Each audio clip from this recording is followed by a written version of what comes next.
Welcome back into episode 64, and today is engine lift day, the big day I've been waiting for.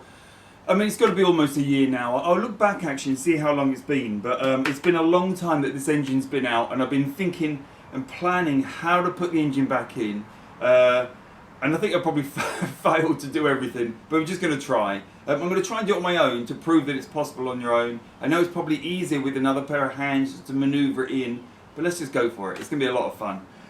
So I've got the crane in position, pull the engine out, car's out. What I'm planning to do is lift it, rotate the stand, and then slide it in from the side. Going in from the front, the nose of the car's too deep, I think. And it means I have to really push the legs of the engine crane right underneath. And I'm worried that when the engine sits on it, it's going to push the suspension and all the bits underneath down onto these legs, and I'm going to be jammed. So I'm going to go in from the side. I think it will work. It's attached up. I haven't leveled it yet, but we're going to do that right now. But let's just get on with it. As ever, thank you for watching. Click that subscribe button, like button, leave me some comments, remind me what I've not done with connecting this engine up. And let's get there. We're getting closer to getting this thing started.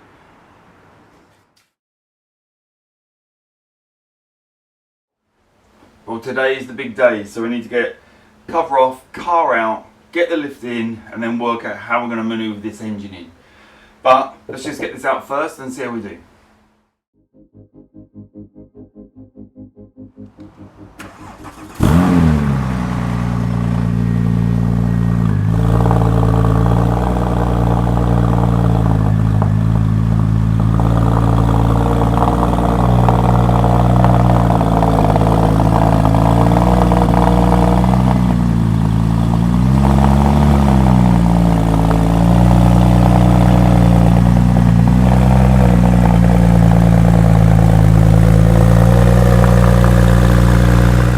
So for the past year or so, my engine lift has lived here under a little cover, out by the wheelie bins and things.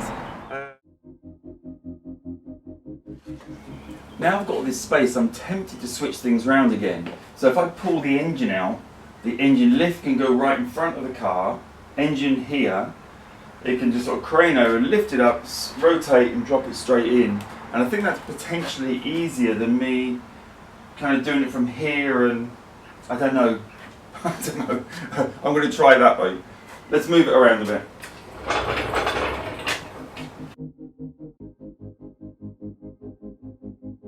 The trick I learnt with this engine lift is that these legs are really heavy. And when they fall, they really fall hard. And the trick is not to make them fall and be out the way if they should.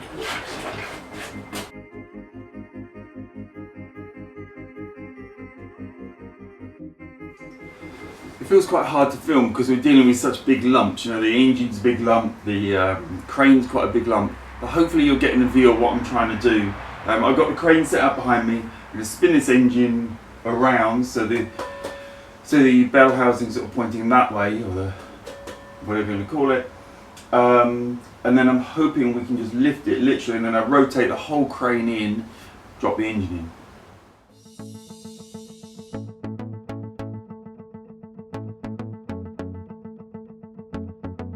So what I'm going to do first, I'm just going to take the weight off the engine stand and just see how it's balanced, and then I'm going to level it with this, and then we can detach the engine stand and actually hold it ourselves and then manoeuvre it in.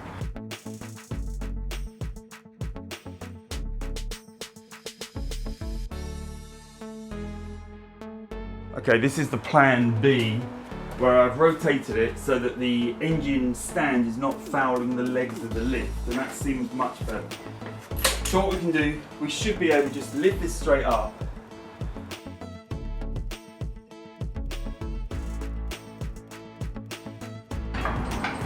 There we go. Right, so that's actually off the floor now, and it's pretty level. So I'm going to undo the bolts to hold the engine on, and we can get rid of the engine mount. Oh, engine stand, sorry.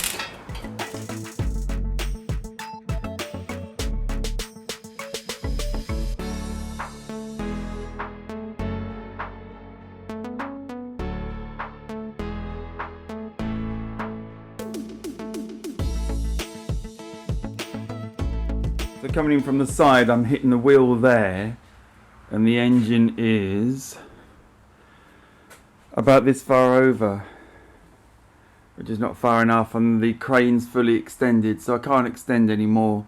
So I'm going to have to rethink and probably come in from the front. Right, I've moved around to this location, and that's looking a lot more like it, but of course the engine's not far enough back. It's right at the front, so I think we need to come all the way around to the front and sort of dip it in over the sort of snout of the shark. It isn't quite lined up, but I'm going to start lowering it down and dusting it, because I think it really isn't far off. The mount is in the correct sort of forwards, backwards. It's just the left and right. And it isn't a million miles, but not quite. So I'm going to bring it down a little bit. And from there I think we can sort of judge what we need to do and how we do the last little bits. So, hold your breath.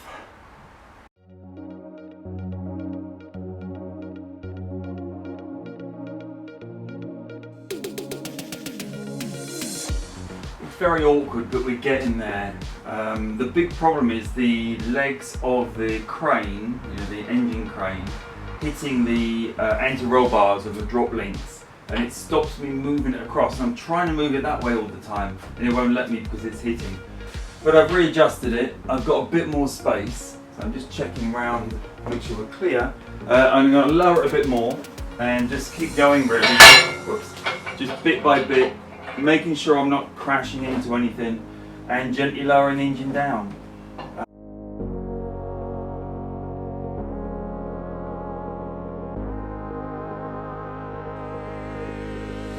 Well, we're nearly there. I just keep lowering it down. Nothing fancy.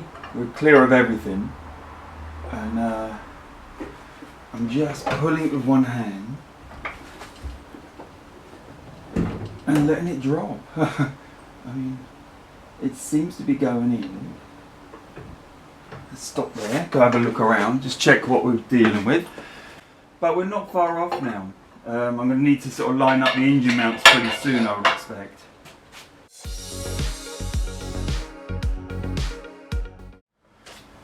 Right, it's looking to me like we're very nearly there, fractionally high. I've had to play around a little bit with how it's hitting on the engine mounts, which it was just fouling one of them, sort of resting on it a bit heavily. But I think we're there, and I just bring down that last little bit. That should be pretty much in, and the back's still a bit high. That's probably maybe 2 inches high. So I'm just looking to see how the lugs are supposed to line up.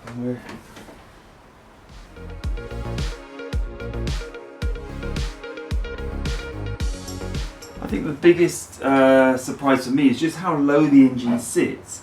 You know, having it out for so long, you kind of forget where it was. But it's a really, very low lump. Whereas it looks very low to me. Very low, but it's still too high at the back. So I need to keep adjusting this and lifting and just shifting it over and get the weight to sort of swap over to the back.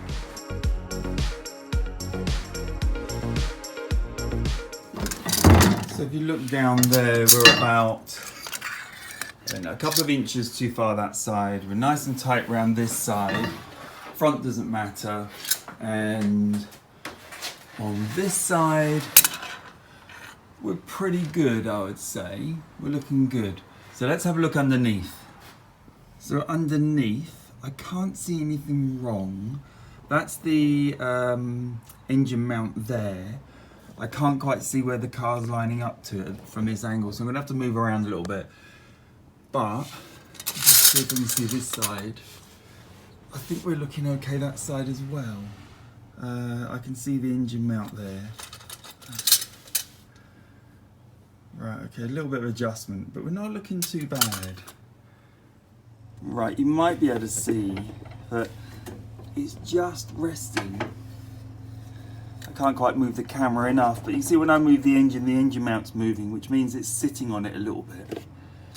Right, I can show you exactly what's wrong here. Because my engine's slightly over to this side, so I can drop the engine, the light for a second.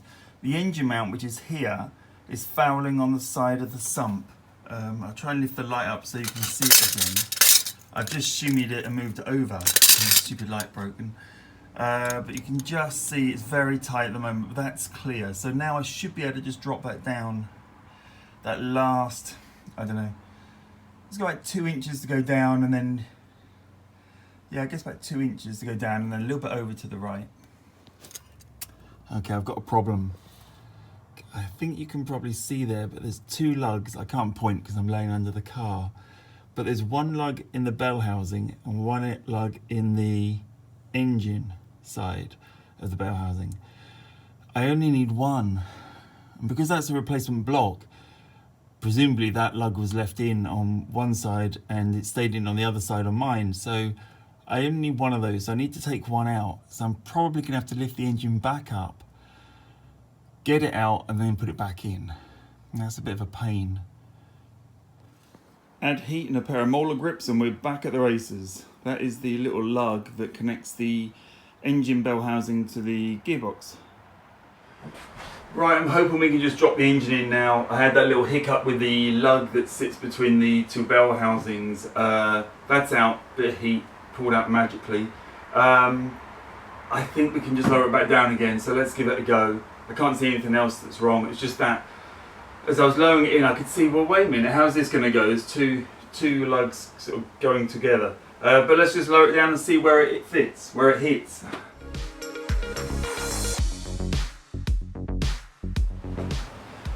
Right, we're back in business. It's now, we've got that little lug out from the back, and we are sitting correctly between the engine mounts. So it should just be a matter of popping it down.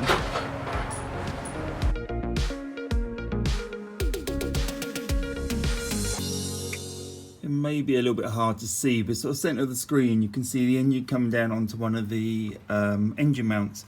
And we're pretty much, I mean, we're centimetre out, I guess, maybe, but pretty close. So I'm quite pleased with that. I think we can just come down that last little bit, and then that's got the weight of the engine. Right, the engine's pretty much in. What I want to do now, I've got all the bolts out with fresh washers. What I want to do is start putting the engine mount bolts in, which are these really long ones. More just to guide it, so I'm not going to put them in tight. I'm just going to put them through the holes and, you know, a couple of turns in. Then I can worry about the bell housing bolts, which are those ones there, and make sure that the little lugs that pull the whole thing together line up correctly. But I think getting these mount bolts in first will just give it a little bit more security, make sure it doesn't move around incorrectly. Right, where have I got to, I hear you ask? So the engine's sitting on the engine mounts, and I'm just trying to line up the little lugs that go into the bell housing. If I can get those sorted, I can lower it that last little bit. I'm probably, I guess, about 1 inch high at the back, slightly wonky, which is what I need to resolve now, but we're not far off. Right, after a quick post on Rennlist, because I couldn't get the gearbox or the bell housing to meet up with the engine, and I assume the engine needed to go lower, but it's not. The bell housing needed to come up, so I'm just jacking up from underneath with my trolley jack, and I think we're almost there. Right, with the trolley jack's help, I think you can see we're pretty much lined up. I can stop my light flashing. I don't know if you can see down there, we're probably a millimetre out or so. Pretty good though. Sorry, it's focusing on the wrong thing. Not looking bad, so I think I'll try and put some bolts in, just sort of pull it together. Right, I had a break for the night. So where I've got to then, I've got the 2 upper bell housing bolts in. The missing ingredient here was I didn't put a trolley jack underneath the bell housing to lift it up to meet the engine. I didn't know I should do that, but I've done that now. So I'm going to go underneath now, get the 2 lower bell housing bolts in. Then I'm going to see where the engine's sitting, and I'm hoping the actual engine mount bolt should just slide in. They should do now, because it must be in the right place. and then we can let it go. I mean, this is not taking any weight, but we're getting there. We're nearly there. What I noticed is the car's riding quite high now, but I think that's normal. I think the suspension needs using to drop down, and I can bump it around and it'll drop, but it is strangely high. Also, I mean, the engine hasn't got any fluids in, there's no radiator with water, the whole top part of the engine's not on, so there's a lot of weight still to go back in there. So upper bell housing bolts are largely in. I've not torqued them up at all, but they're quite snug. Same on the bottom. Now I'm going to go look at the engine mounts and see if I can get those to line up. Right, well the front two engine mounts were relatively easy. This is the back passenger side one, and you can see it doesn't quite line up, so I'm going to have to get something to try and just sort of pull the mount across. I mean, it's on rubber, so it does flex a bit. I don't think I can do it with my fingers. No, it's probably got the weight of the engine on at the moment. I am lifting the engine slightly to allow a bit of wobble, which helped with the front, but this side is no joy. I can give you another pan around underneath here as well to see what it looks like. It looks relatively clean, it's quite nice. Apart from that's copper grease all around that.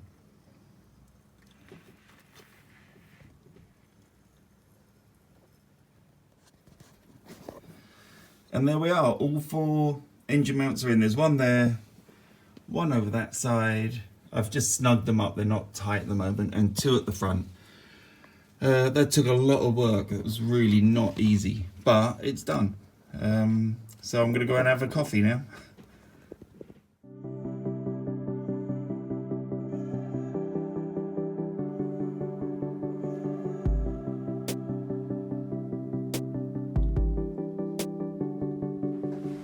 Well, I think that pretty much wraps up.